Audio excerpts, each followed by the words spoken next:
Hi மக்களே, இன்றைக்கி நம்ம நாள் 20 வீடியோவில் இருக்கும். ஸோ இன்றைக்கு இன்னும் நெருக்கமாக பழகலாம் இயேசுவோட சீரீஸில் என்ன காரியத்தை குறித்து பார்க்க போகிறோம் அப்படின்னா, நிறைய பேர் என்கிட்ட கேட்குற ஒரு கேள்வின்னா, அக்கா எனக்கு தொடர்ந்து பிரச்சனையாக தான் நடந்துட்டுருக்கு, இதெல்லாம் ஆண்டவர் பார்க்குறாரா, இதெல்லாம் ஆண்டவர் உணர்றாரா? ஏன்னா அவர் கடவுள், என்னோட கஷ்டத்தை அவரால் புரிஞ்சுக்க முடியுமா? ஏன்னா என்னோட சூழ்நிலைமையை பார்க்கும்போது அவர் அதை புரிஞ்சுக்காத மாதிரி தான் இருக்குது. ஏன்னா என்னுடைய பிரச்சனைகள் வந்து முடிவில்லாமல் போய்கிட்டே இருக்குது, என் பிரச்சனைகளுக்கு தீர்வே இல்லாத மாதிரி இருக்குது. ஸோ இதன் மத்தியில் ஆண்டவர் வந்து என்னுடைய பிரச்சனைகளை வந்து கண்ணோக்கி பார்க்குறாரா, அவரால் புரிஞ்சுக்க முடியுமா மனுஷனோட பிரச்சனைகள் அப்படின்னு கேட்குற எல்லாருக்கும் தான் இந்த வீடியோ. ஸோ தேவன் என் பாடுகளை புரிந்து கொள்வாரா, இந்த எனக்கான தலைப்பு. ஒரு வசனத்தை நாம் வாசிக்கலாம். எபிரேயர் 4ஆம் அதிகாரம் 15வது வசனத்தை பார்க்கலாம்.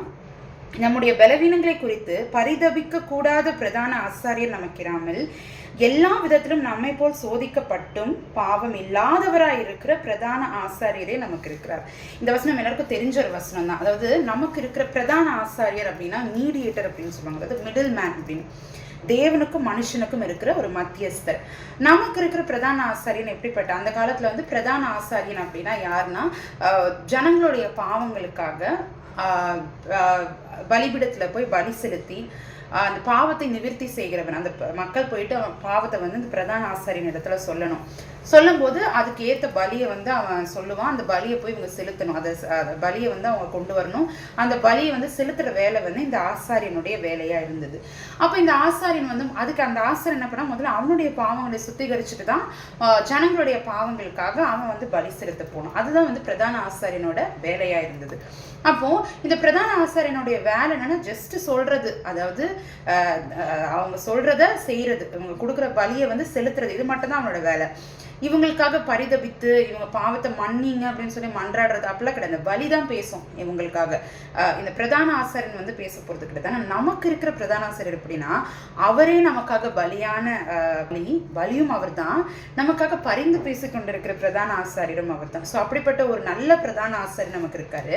அது மட்டும் இல்லாம பிரதான ஆசாரியன் வந்து, நீ இந்த பாவத்தை செஞ்சுட்டியா, இது ரொம்ப மோசம் நீனு அப்படின்னு சொல்லி நம்மளை ஜட்ஜ் பண்ணுவார். ஆனால் நமக்கு இருக்கிற பிரதான ஆசிரியர்னா, நம்முடைய பலவீனங்களை குறித்து பரிதபிக்க கூடாது அப்படின்னா அதை வந்து புரிஞ்சுக்க முடியாத ஒரு பிரதான ஆசிரியன். அதுக்கு இங்கிலீஷ் பைபிள் சொல்லுது, unable to sympathize and understand our weakness. தான் நம்முடைய பலவீனங்கள், நம்ம குறைவுகள், நம்ம ஏன் பாவத்தில் விடுறோம், இந்த காரியங்கள் எல்லாவற்றையும் புரிந்து கொள்ள முடியாத பிரதான ஆசிரியன் இல்லை அவர்.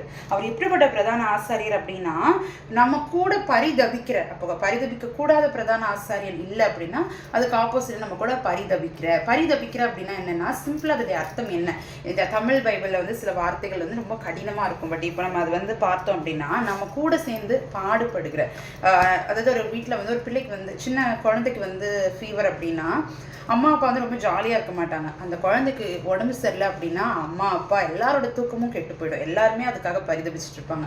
இல்லை வீட்டில் வந்து ஒருத்தவங்களுக்கு வந்து உடம்பு சரியில்லை அப்படின்னா அந்த பர்சன், உடம்பு சரியில்லாத அந்த பர்சனுக்கு மட்டும் கஷ்டம் கிடையாது, அந்த குடும்பத்தில் இருக்க எல்லாரையுமே அதை அஃபெக்ட் பண்ணும். எல்லாருடைய பொருளாதார ரீதியாக அஃபெக்ட் பண்ணும், மன ரீதியாக அஃபெக்ட் பண்ணும், அவங்களுக்கு கவனிச்சுக்க வேண்டிய காரியங்கள் இருக்கும். ஸோ அப்படி அதுக்கு பேர் என்னது, குடும்பமாக அவங்க சஃபர் ஆகுறாங்க, குடும்பமாக அவங்க பாதிக்கப்படுறாங்க. அது மாதிரி தான் நீங்களும் நானும் வந்து ஒரு கஷ்டமான பாதையில் போகும்போது, ஒரு பலவீனத்தை மேற்கொள்ளும் போது, இல்லை ஒரு பாவம் விட முடியாத சில பாவத்தை வந்து அந்த பாவத்தின் தூண்டுதலை வந்து நம்ம அந்த டெம்டேஷன்ஸின் பாதையில் நம்ம போயிட்டு இருக்கும்போது நம்ம கூட ஆண்டவர் இருக்கிறாரு. அவர் புரிஞ்சுக்கிறாரு நம்ம ட்ரை பண்ணுறது, நம்ம வந்து நம்மளுடைய பலவீனங்களை பற்றி, அந்த பலவீனத்தின் மத்தியில் நம்ம பேசுகிற வார்த்தைகளாக இருக்கலாம், வலி வேதனை, இது எல்லாவற்றையும் அவர் புரிந்து கொள்ளுகிறவராக இருக்கிறார் என்று வேதம் நமக்கு தெளிவாக சொல்லுகிறது. அது மட்டும் இல்லை, ஹீ இஸ் எக்ஸ்ட்ரீம்லி சிம்பத்தட்டிக். எப்படி இருக்கும், தனியாக இருக்கிறது எப்படி இருக்கும், மற்றவங்களாம் கைவிட்டா எப்படி இருக்கும், மற்றவங்களாம் நம்மளை கேவலம் பேசினா எப்படி இருக்கும், இது எல்லாமே அவருக்கு தெரியும். ஏன் அப்படின்னா அவர் 100% மனிதனாகவும் 100% தெய்வமாகவும் இந்த உலகத்தில் வந்ததுனால என்னன்னா, அவருக்கு நம்மளுடைய வேதனைகள், வலி எல்லாவற்றையும் அவரால் புரிஞ்சுக்கொள்ள முடியும். நீங்கள் வேதத்தில் சுவிசேஷ புத்தகங்கள் எடுத்து பார்த்தீங்கன்னா, அவர் எல்லாவற்றையும், நம்ம இன்னைக்கு என்னெல்லாம் நம்ம சரீர பிரகாரமாகவும் அவர் அடிக்கப்பட்டார், எல்லாராலையும் அவர் ஒதுக்கப்பட்டார். 3வது பார்த்தீங்கன்னா, எல்லாரும் அவரை வந்து ஏளனமா பேசினாங்க. நினைச்சு பாருங்க, அவர் தேவாதி தேவன், கர்த்தாதி கர்த்தா, ஒரு தெய்வத்தை அன்னைக்கு இருந்த மனுஷங்க, பரிசேயர்கள், சதுசேயர்கள், இவங்களாம் என்ன சொன்னாங்க அப்படின்னா, நீ வந்து பிசாசுகளின் தலைவன்றாங்க. அப்போ நினைச்சு பாருங்களேன், ஒரு ஒரு பெண்ணை எடுத்துக்கோங்க. ஒரு பெண் வந்து ரொம்ப பர்ஃபெக்டா இருக்கணும்னு நினைக்கிறாங்க. எந்த பாவமே செய்யலை, அவங்க எந்த தப்புமே பண்ணல, ஆனால் அந்த பொண்ணை வந்து ஈஸியாக ப்ராஸ்டியூட்னு சொல்லும் போது அந்த பொண்ணுக்கு எவ்வளோ வேதனை இருக்கும். நான் என் ஒழுக்கத்தை கெட்டு போகிற மாதிரி எதுவுமே பண்ணலையே, என்னை எப்படி நீங்கள் அப்படி சொல்லலாம் அப்படின்னு சொல்லி ஒரு வேதனை இருக்கும்ல. அவ பாருங்க, எல்லாவற்றையும் அவர் செய்யாத குற்றத்துக்காக அவர் அடிக்கப்பட்டார், செய்யாத ஒரு காரியத்தை, அவருக்கு தகுதியில்லாத ஒரு பெயரை அவருக்கு சூட்டுறாங்க, இது எல்லாமே நடக்குது.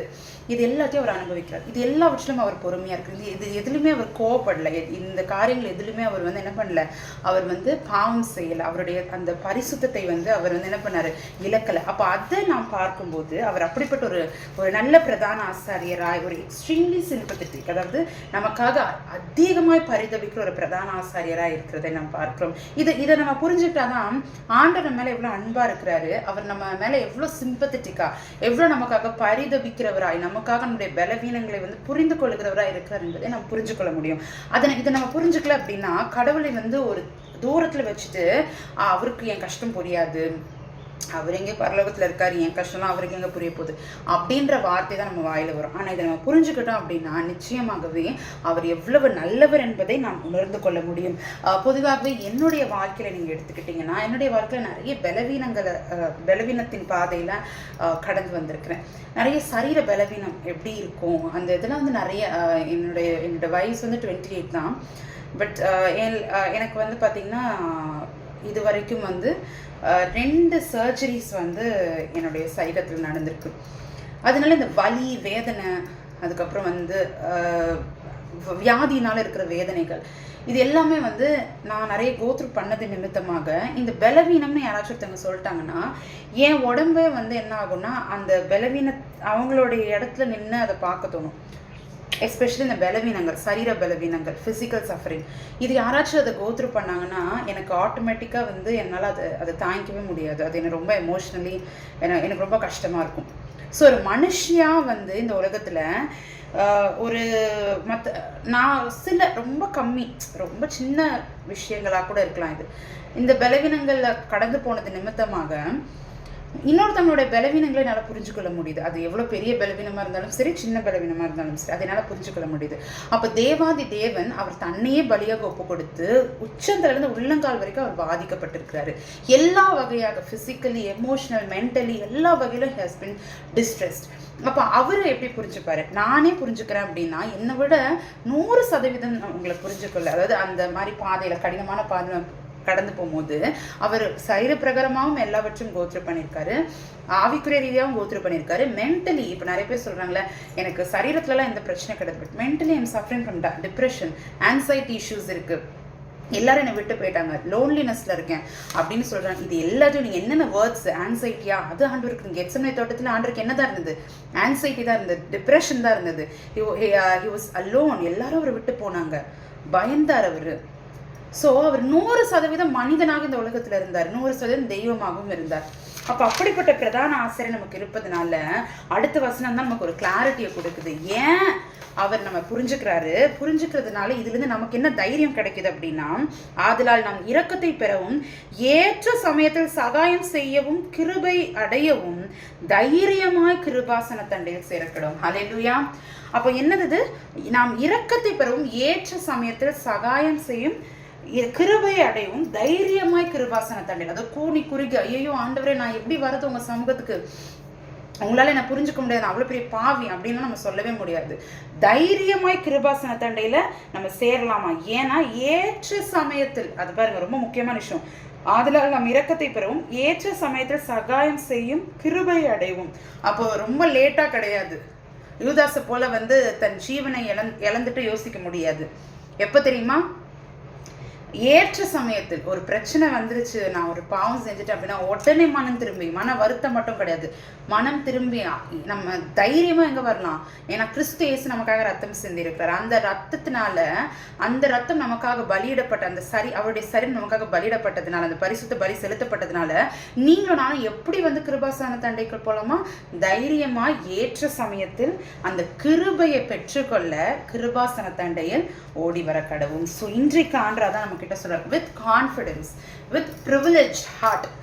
ஆண்டு நமக்காக கொடுத்திருக்கிற அந்த ப்ரிவிலேஜஸை, அந்த கான்ஃபிடென்ஸோட நம்ம என்ன பண்ணலாமா, அவருடைய கிருபாசன தண்டைக்கு ஓடி வரலாம். அண்ட் அவர் வந்து நீ இவ்வளோ கேவலமான பாவம் பண்ணிட்டியா, நீ இவ்வளோ மோசமானவனா, நீ இவ்வளோ கெட்டவனா அப்படின்னு சொல்லி நம்மளை சொல்ல போகிறது கிடையாது. ஏன்னா நம்முடைய பலவீனங்களை குறித்து பரிதபிக்க கூடாத பிரதான ஆசர் நமக்கு இல்லாமல் நம்ம போல எல்லா வகையிலும் நீங்கள் என்னென்ன அவர் கோத்ரூ பண்ணாதது எதுவுமே கிடையாது, எல்லாவற்றையும் அவர் இது பண்ணியிருக்காரு. ஆனால் அவர் என்னது அதில் பாவத்தை ஜெயித்தார். இன்னைக்கு நமக்கும் அதே தான். அவர் கடவுளுங்க, அதனால அவர் பரிசுத்தமாக இருந்தார். நான் சாதாரண மனுஷன், அதனால நான் பாவம் செய்வேன் அப்படின்னு இல்லாமல் அவர் நம்மை போல மனிதனா இந்த உலகத்துல வந்து பாவம் அறியாத சுத்த கண்ணரை தன்னை பலியாக ஒப்பு கொடுத்தார். அதே போல இன்றைக்கு நாம் அவருடைய 2ஆம் வருகைக்கு ஆயத்தமா இருக்கிற நம்மளுடைய பரிசுத்தத்தை காத்துக்கொள்ள ஆயத்தமா இருக்கிறோமா? சோதனைகள் வருது, தினந்தோறும் சோதனைகள் வருது, நம்முடைய பரிசுத்தத்தை குலைக்கிற இச்சையை தூண்டுகிற சோதனைகள் தினந்தோறும் வருது. ஆனால் இந்த நேரத்தில் நம்ம எதை நினைக்கிறோம், நமக்கு முன்னிருக்கிற சந்தோஷமாகிய கிறிஸ்துவன் முகத்தை நம்ம பார்ப்போம். இந்த டெம்டேஷன்ஸ் இது எல்லாவற்றும் அவர் அவர் அவர் இப்படி தானே என்னை போல எல்லா சோதனைகளும் மேற்கொண்டு இன்றைக்கு வந்து எப்படி இருக்கிறாரு, அது எல்லாவற்றையும் மேற்கொண்டு ஜெய கிறிஸ்துவா இருக்கிறாரு. அப்போ ஜெய கிறிஸ்துவோடைய பிள்ளைங்க அப்போ நம்ம எப்படி இருக்கணும், இன்னுமே வந்து வெற்றியுள்ள ஒரு ஜீவியத்தை. நான் வெறும் மனுஷனான சொல்றது மனுஷங்க நம்ம என்ன பண்ணணும், அதை நிறுத்தணும். நம்ம வெறும் மனுஷங்க கிடையாது, அவருடைய சாயலால் உருவாக்கப்பட்ட மனுஷர்கள். அதனால நமக்குள்ள அதே ஜெய கிறிஸ்து கிரியை செய்கிறார், இன்றைக்கும் அவர் ஜீவிக்கிறார். ஸோ அவருடைய பிள்ளைகளாகிய நாம் இந்த காரியத்தை இந்த நாளில் புரிந்து கொள்ளும். நம்மளுடைய பிரச்சனை கர்த்தர் தாமே இந்த வார்த்தைகளை ஆசிரியப்பாராக. நாளைக்கு Day 21 வீடியோவில் உங்களை சந்திக்கிறேன். Until then, bye. God bless you all.